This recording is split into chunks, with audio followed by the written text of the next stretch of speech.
अस्सलाम वालेकुम। एक नए व्लॉग में सुहेल रशीद आपसे मुखातिब। 26वीं आइनी तरमीम के बाद अदालत और 26 नवंबर के बाद सियासत पर जो जमूद तारी था उसमें इर्ताश पैदा हो चुका है। गुज़श्ता एक रात के कई ऐसे वाक़यात हैं जो गैर मामूली हैं, जो गैर मामूली डेवलपमेंट्स जो हैं वो उससे सामने आ रही हैं और आने वाले दिनों का कुछ खुलासा भी वो बयान कर रहे हैं कि किस तरह की होंगी। सुप्रीम कोर्ट पर और चीफ जस्टिस पर एक दबाव वाज़ेह तौर पर बढ़ रहा है 26वीं आइनी तरमीम के ख़िलाफ़ दरख्वास्तें लगाने का। इस मुतालिक जो ताज़ा तरीन अपडेट्स हैं वो भी आपके सामने रखूँगा। इसके अलावा हुकूमत पर भी दबाव बढ़ रहा है अपोजिशन की जानिब से कि मुज़ाकरात की तरफ आएँ या कोई भी जो नेक्स्ट लाएअमल है फिर उसके लिए तैयार रहें। मुख्तलिफ़ ऐसी चीज़ें हैं जिनको मिलाकर आप देखेंगे तो आपको समझ आएगी कि अगले हफ्ते तक होने क्या जा रहा है या क्या हो सकता है और सूरत हाल किस तरफ जा रही है। इस दौरान फॉर्मेशन कमांडर्स का कॉन्फ्रेंस का एलामिया आया, वो भी इंतहाई अहम है, जिसमें मुसल्लह अफवाज के ख़िलाफ़ प्रोपेगेंडा करने वालों के ख़िलाफ़ सख्त कार्रवाई का एक मुतालबा भी सामने आता है और हुकूमत से कहा जाता है कि कानून साजी करके ऐसे लोगों को सज़ा भी दी जाए। ये सारी चीज़ें बहुत अहम हैं। लेकिन आज के इस व्लॉग में जो आपके सामने ताज़ा तरीन कुछ अपडेट्स रखनी हैं वो ये हैं कि आज आपके इल्म में है कि 2 इजलास होने जा रहे हैं सुप्रीम कोर्ट ऑफ पाकिस्तान में जुडिशल कमीशन के। इनके गिर्द इस वक्त पूरी सियासत आज के दिन घूम रही है और वो हंगामा खेज इजलास हो सकते हैं। एक इजलास तो जुडिशल कमीशन का सिर्फ इसलिए है कि 9 तारीख को जो मिलिट्री कोर्ट्स में सिविलियन का ट्रायल का रदम करार देने के खिलाफ अपीलें हैं हुकूमती, उन पर समाअत करने वाले बेंच में जस्टिस आयशा मलिक की जगह पर शामिल किया जा सके जस्टिस शाहिद बिलाल हसन को, उस पर जुडिशल कमीशन का इजलास बुलाया गया। दूसरा इजलास आज 2 हाई कोर्ट्स में जजेस की तैनाती से मुतालिक है। लेकिन इससे पहले कल दिन को एक तो जस्टिस मंसूर अली शाह का खत सामने आया था, रात को दूसरा खत सामने आया जो जुडिशल कमीशन को लिखा गया और उसमें यह कहा गया कि जनाब पहले आप रूल्स बनाएं कि जजेस की अपॉइंटमेंट होनी कैसे है, उसके बाद आप आगे बढ़ें। साथ जस्टिस मंसूर अली शाह ने मुकम्मल अहवाल बयान किया उसमें कि वो एक ऐसी कमेटी की सरबराही कर चुके हैं जो कि रूल्स बनाने से मुतालिक थी और उसमें वाज़ेह किया गया था कि क्राइटेरिया बनाया गया था कि जज एक ऐसे शख्स को ये लगाया जाएगा जो अच्छी काबिलियत रखता हो, जिसकी सलाहियत हो कि वो वर्क लोड मैनेजमेंट को देख सकता हो, उसे डील कर सकता हो, उसकी कम्युनिकेशन स्किल्स अच्छी हों, वो उसकी इंटेग्रिटी हो, वो एक अच्छी रिप्यूट का बंदा हो। ये सारी चीज़ें उसमें देखी जानी थी। लिहाजा उनको रूल्स का दर्जा देने से पहले आप जजेस की अपॉइंटमेंट नहीं कर सकते। इसके साथ उन्होंने ये भी कहा कि पहले 26वीं आइनी तरमीम जिसके तहत ये मौजूदा जुडिशल कमीशन कायम है उसकी हैसियत देखना भी ज़रूरी है। अब खबर यह है कि यही मुतालबा Islamabad high court bar association की जानिब से एलामिया की सूरत में सामने आ चुका है कि जुडिशल कमीशन का इजलास मौखर किया जाए। और साथ ही बहुत अहम डेवलपमेंट, साबिक chief justice Pakistan justice Jawwad S Khawaja की जानिब से सुप्रीम कोर्ट में दरख्वास्त भी आज दायर कर दी गई है, जिसमें यह कहा गया है कि 9 दिसंबर को जो मिलिट्री कोर्ट्स में सिविलियन का ट्रायल का रदम करार देने के खिलाफ हुकूमती अपीलों पर समाअत होने जा रही है उसको मौखर कर दिया जाए। मौखर इसलिए किया जाए कि पहले 26वीं आइनी तरमीम का जायज़ा लिया जाए और देखा जाए कि 26वीं आइनी तरमीम के तहत जिसके तहत ये आइनी बेंच बना हुआ है ये दुरुस्त भी है या नहीं। इसलिए बड़ा ज़रूरी है कि पहले आप 26वीं आइनी तरमीम के केस को मुकर्रर करें। अब कल से लेकर अब तक की ये सारी अगर डेवलपमेंट्स आप देखें तो 3 तरह से एक प्रेशर जो है वो सारा आ रहा है और उसमें एड्रेस किया जा रहा है चीफ जस्टिस पाकिस्तान को, आइनी बेंच को भी, और ये दबाव अब बढ़ रहा है और मज़ीद बढ़ता चले जाएगा। मज़ीद वकला भी इसे ज्वाइन कर सकते हैं और केस को फिक्स ना करने की हक़ में यकीनन कोई दलील नहीं आ सकती कि क्यों उन दरख्वास्तों को मुकर्रर आखिर ना किया जाए, जिसकी वजह से इतना ज़्यादा इज़्तिराब पैदा हो चुका है सोसाइटी में, वकला के अंदर। तो अब ये आज जुडिशल कमीशन के इजलास में अगर पाकिस्तान तहरीक इंसाफ के 2 नए नामज़द लोग बैरिस्टर गौहर और बैरिस्टर अली ज़फ़र भी अगर यही मुतालबा दोहराते हैं तो यकीनन इससे मज़ीद दबाव में इजाफ़ा होगा। और अगर जुडिशल कमीशन इन मुतालबात को मुस्तरद करते हुए जजेस की अपॉइंटमेंट में आगे बढ़ता है तो उस पर ज़ाहिर है कि फिर बात वकला की जो वकला इसको अपोज़ कर रहे हैं, जो जजेस इसको अपोज़ कर रहे हैं, वो और ज़्यादा खुलकर सामने आ सकते हैं। ये तो अदालत के अंदर की सूरत हाल है। आज नमाज जुमा के बाद दोनों इजलास होने हैं और उसमें जो मज़ीद अपडेट्स होंगी वो भी पिक्चर को मज़ीद क्लियर कर जाएंगी।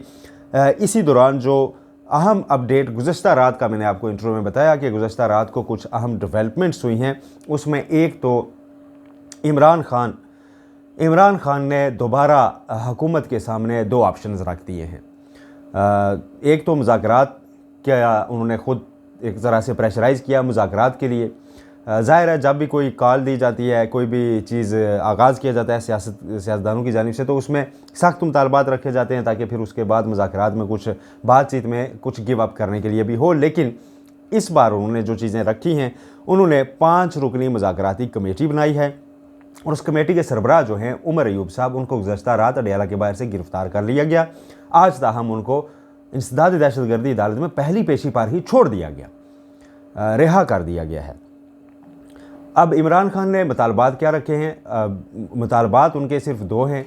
वो कहते हैं कि 26 नवंबर, एक तो सियासी कैदियों की रिहाई और दूसरा जुडिशल कमीशन या इंक्वायरी कमीशन बनाया जाए जो जुडिशरी जजिस पर मुश्तमिल हो और वह तहकीकात करे 26 नवंबर के वाक़यात की और 9 मई के वाक़यात की। तो मामला वहाँ से भी अदालत की तरफ आता दिखाई दे रहा है कि अगेन कोई सुप्रीम कोर्ट का, कोई सीनियर जजेस का ऐसा एम्पावर्ड कमीशन हो जो हुकूमत नोटिफाई करे, तो वो तहकीकात करे इन सारे वाक़यात की। तो ये मामला अगर अदालत आ जाता है या किसी कमीशन के पास आ जाता है तो फिर यकीनन कमीशन के फ़ैसला और फाइंडिंग्स सारे फ़रीक़ैन को तस्लीम भी करना पड़ती हैं। अब देखते हैं हुकूमत का इस पर ऑफिशियल रद्द-ए-अमल क्या आता है। लेकिन इमरान खान ने साथ ही जो दूसरी चीज़ रखी, फ़िलहाल ख़बरों में वो हाईलाइट हो रही है। दूसरी चीज़ इमरान खान ने ये रखी कि 14 दिसंबर की तारीख उन्होंने दे दी है कि 14 दिसंबर तक अगर हुकूमत इन पॉइंट्स पर एग्री नहीं करती तो फिर हम सिविल नाफरमानी की तहरीक शुरू करेंगे। अब ये दूसरी बार ऐसा मौका है कि इमरान खान की जानिब से सिविल नाफरमानी की तहरीक शुरू की गई या उसका ऐलान किया गया। माजी में एक बार उन्होंने ऐसा ही ऐलान किया था, उसके बाद पाकिस्तान तहरीक इंसाफ के रहनुमाओं ने उस पर काफ़ी वजाहतें दी थी और हुकूमत उनको क्रिटिसाइज़ कर दी रही है कि ये तो मुल्क दुश्मनी बार उतर आए हैं। इस बार ट्विटर हैंडल से इमरान खान के ये ट्वीट सामने आया है, लेकिन ये कैसे वक्त में सामने आया है ये जानना भी बड़ा ज़रूरी है। कल GSQ हमला केस में जो फ़र्द जुर्म आयद की गई थी, उस केस की समाअत के दौरान इमरान खान कई पुराने साथियों से मिले हैं, जिनमें शेख रशीद अहमद भी शामिल थे। वहाँ पर इतलात ये हैं कि काफ़ी लोगों के साथ उनकी गपशप भी हुई और बातचीत हुई।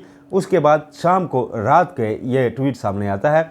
अब ट्विटर हैंडल तो फैसल वावड़ा साहब कल भी कहते हैं जी कि खुद इमरान खान इस्तेमाल नहीं कर रहे और कोई इस्तेमाल कर रहा है, लेकिन उनको आगे रखा गया है। इतलात ये हैं कि इसमें होता यह है कि इमरान खान अडयाला में जो डायरेक्शंस देते हैं उसका लुबे-लुबाब ही ट्वीट किया जाता है। अब ऐसा हो नहीं सकता कि इमरान खान के ट्विटर हैंडल से एक मुज़ाकराती कमेटी 5 रुकनी तश्कील दे दी जाए और वो 5 लोग अडयाला में रोज़ इमरान खान से मिलते हैं, तो वो तो कह भी सकते हैं कि इमरान खान ने ऐसा कुछ नहीं किया। यकीनन ये इमरान खान की डायरेक्शंस पर ही हुआ है, जिसमें 2 मुतालबात सामने रख दिए गए हैं कि एक तो आप सियासी कैदियों को रिहा करें, दूसरा आप ये करें कि फौरी तौर पर एक कमीशन बनाएं जो 26 नवंबर के वाक़यात की भी तहकीकात करे, इंक्वायरी करे और 9 मई की भी।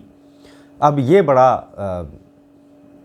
अहम मामला बन गया है क्योंकि इस बार इमरान खान ने मुज़ाकरात की टेबल ख़ुद सजाने का एक तरह से भी कहा है। अगर इसको हम दूसरी तरह से देखें तो उन्होंने अपनी कमेटी बगैर किसी हुकूमती आफ़र के पहले ही मुज़ाकराती कमेटी बना दी है।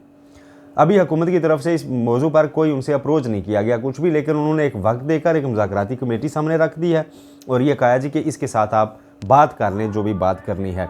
अब देखते हैं कि ये किस तरफ मामला जाता है, किस करवट बैठता है। लेकिन अगर हम इसको फ़िलहाल ये देखें तो एक नया इर्ताश ज़रूर है ये सियासत में। अब इसके ऊपर हुकूमत की इत्तेहादी जमातें भी देखेंगी कि उन्होंने किस तरफ जाना है, उन्होंने क्या करना है इस सारे मामले पर, वो क्या तजवीज़ देते हैं, हुकूमती वज़रा हुकूमत को क्या कहते हैं। या इसके जवाब में ये भी हो सकता है कि इमरान खान ने जो 2 चीज़ें रखी हैं टेबल पर, हुकूमत भी अपनी 1-2 चीज़ें टेबल पर रख सकती है एलानिया और कह सकती है हमारी ये कमेटी है, लेकिन हम आपकी ये 2 बातें नहीं, हम आप ये 2 बातों के ऊपर हम आपके साथ बात करने को तैयार हैं। तो अगर ऐसा भी कुछ होता है तो मुज़ाकरात की कम अज़ कम आनियाँ जानियाँ शुरू हो जाएंगी, बातचीत का एक वे आउट निकलना शुरू हो जाएगा। इस दौरान बड़ा अहम हो जाएगा मौलाना फजलुर रहमान का कि वो इमरान खान की डिमांड्स पर क्या कहते हैं, महमूद अचकज़ई क्या कहते हैं, इस तरह की जो साइड की अपोजिशन जमातें हैं वो इस पर क्या राय रखती हैं। और फिर सबसे बढ़कर पाकिस्तान पीपल्स पार्टी, जिनसे फैसल वावड़ा भी मिल रहे हैं, जिनसे मौलाना फजलुर रहमान भी मिल रहे हैं, वो क्या मौक़िफ़ देती है, क्या वो समझती है कि इन चीज़ों के ऊपर टॉक्स होनी चाहिए या नहीं, ये भी 1-2 दिन में सामने आ जाना है और मैदान दोबारा सजना है। लेकिन आसार ये बताते हैं कि ये मैदान दोबारा अदालती महाज पर सजने वाला है। ये चीज़ें सुप्रीम कोर्ट में तय होनी हैं। सुप्रीम कोर्ट में एक तो 26वीं आईनी तरमीम, अब उसके ख़िलाफ़ दरख्वास्तों का लगना नागुज़ेर हो चुका है, वो दरख्वास्तें लगेंगी ही लगेंगी और उनको अब सुनना ही पड़ेगा। 26वीं आईनी तरमीम की हैसियत को चेक करना ही पड़ेगा और उसके खिलाफ दरख्वास्त गुजार आएंगे तो यकीनन वो सारे फुल कोर्ट का मुतालबा करेंगे, फुल कोर्ट के सामने इसे रखें। अब या तो फुल कोर्ट को नोटिफाई करना पड़ेगा आइनी अदालत के तौर, आइनी बेंच के तौर पर, या फिर वैसे ही तशरीह करनी पड़ेगी जी कि नहीं फुल कोर्ट तो फुल कोर्ट है, वो सारा कुछ सुन सकती है।